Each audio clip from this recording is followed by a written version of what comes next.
Ika-9 na kabanata. Tulong sa mga kapatid. Hindi na kailangang sumulat pa ako sa inyo tungkol sa pagtulong sa mga kapatid sa iglesia. Alam kong handa kayong tumulong at ipinagmamalaki ko kayo sa mga taga-Macedonia. Ang sabi ko'y handa na kayong mga taga-Akaya noon pang nakaraang taon, at marami ang napukaw ang kalooban dahil sa pagsusumakit ninyo. Kaya't pinauna ko riyan ang mga kapatid na ito upang hindi ako mapahiya sa aking pagmamalaki tungkol sa inyo, at nang maihanda na ang tulong ninyo gaya ng sabi ko. Baka ako mapahiya. Huwag nang sabihin pati kayo. Kung may mga taga-Macedonyang sumama sa akin at makita nilang hindi kayo handa, kaya't pinakiusapan ko ang mga kapatid na mauna riyan upang maihanda ang tulong na ipinangako ninyo. Sa gayon, lilitaw na kusang loob ang pagbibigay ninyo at hindi sa pilitan. Tandaan ninyo ito, ang nag-aasik ng kakaunti ay mag-aani ng kakaunti, at ang nag-aasik naman ng marami ay mag-aani ng marami.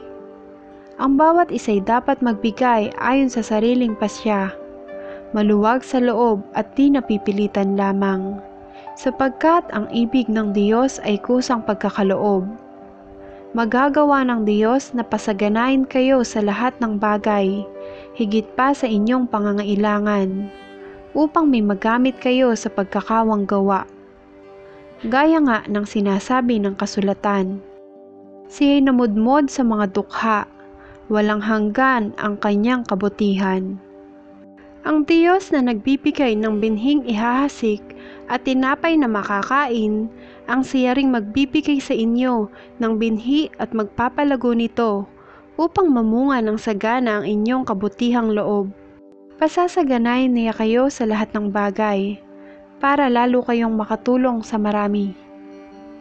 Sa gayoy dadami ang magpapasalamat sa Diyos dahil sa inyong tulong na dadalhin ko sa kanila.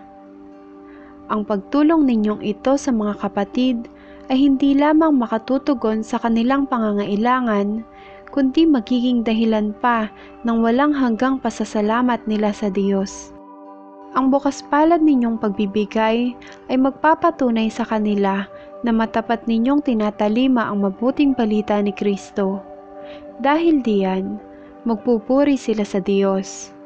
Kaya't buong pagmamahal nila kayong idadalangin, dahil sa dakilang kaloob ng Diyos sa inyo. Salamat sa Diyos, dahil sa kaloob niyang walang kapantay.